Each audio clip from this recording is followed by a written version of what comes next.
Ulascan Corla.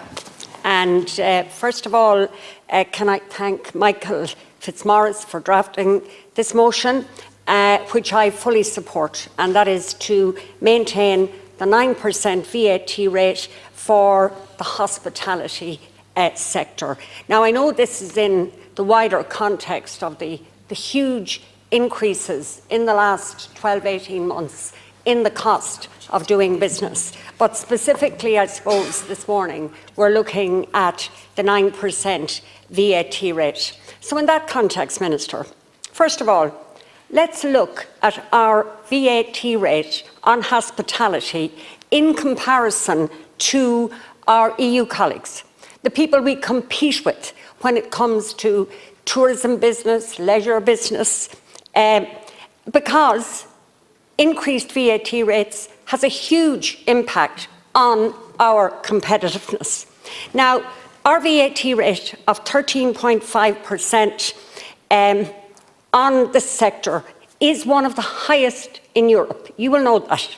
Over 70% of EU countries, including countries like Italy, Spain, France, Portugal, have lower VAT rates on hospitality, some of them significantly lower. So, Minister, we're way out of line when it comes to VAT rates on the hospitality sector. If we reduced it to 9%, that would bring us right into the middle group, where our tourism sector could compete. You know that, and I know that. So that's the reality of the situation. And EU law allows us to implement lower VAT rates in certain sectors. I agree with what you said earlier about certain parts of the country, etc. That becomes a minefield. Nobody wants that. But you do have the power to reduce it in certain sectors. And that's where there is, if there's economic difficulty and if there are issues around businesses surviving. And that's the situation we're looking at the moment. So there's no issue from that perspective. But, Minister, it's not just VAT rates. Look at our excise rates on wine and beer, because wine and beer are often sold in our restaurants. We have the highest excise rate on wine in all of the EU, and we have the second highest on beer. So therefore, government already have a huge tax take on wine and beer sales in our restaurants. And on top of that, you slap one of the highest VAT rates in the EU. So that means, as a state, our tax take from this sector is one of the highest in the EU, if not the highest, when you combine food and drink together. So therefore, it's perfectly reasonable that we should ask the government to reduce the VAT rate on the food sector to give these businesses a chance to survive. What we are asking for is reasonable. It's not off the wall. It benefits urban and rural alike. So, Minister, I was horribly disappointed that it didn't happen in the budget. But there was £1 billion found yesterday or the day before, so maybe money could be found to reduce the VAT rate before we finalise the finance bill. Now, the second issue here is government interference in the market. And you've done that by raising minimum wage, which I fully support, pension auto-enrolment, 5-6 days pay, which will increase further. I fully support all of that. But you have ministers claiming credit for it, saying, I reduced the minimum wage. In fact, the credit goes to the employers who pay the increased salary.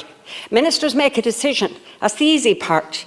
But when the state intervenes in the market, it has a responsibility to prevent market failure because of its actions.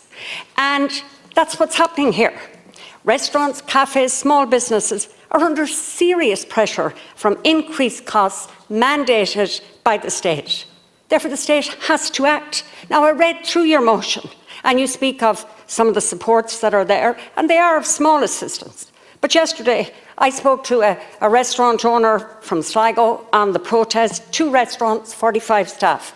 His increased costs for 1 year are €90,000. They're in excess of it. I spoke to a restaurant owner from Leitrim, and he wasn't there on his own. He was there with 5 or 6 members of his staff.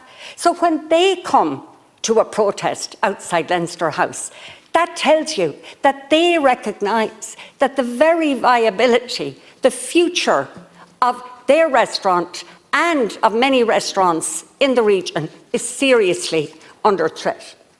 Now, look, I went through all the figures with this restaurant owner from Sligo. It's perfectly legitimate.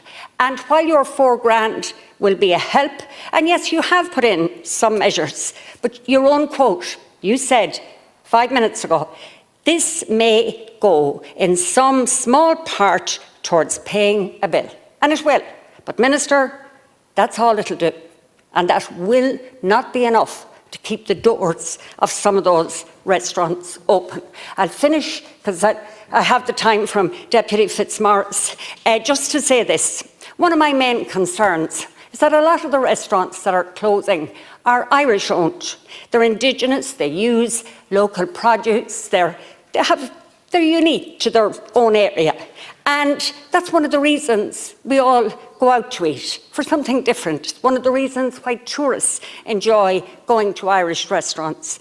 And restaurants open and restaurants close. We know this. But the real risk is that those restaurants that are closing will be replaced by the chains. And that's fine. But if that's all we have, then we're losing the uniqueness in our food offering.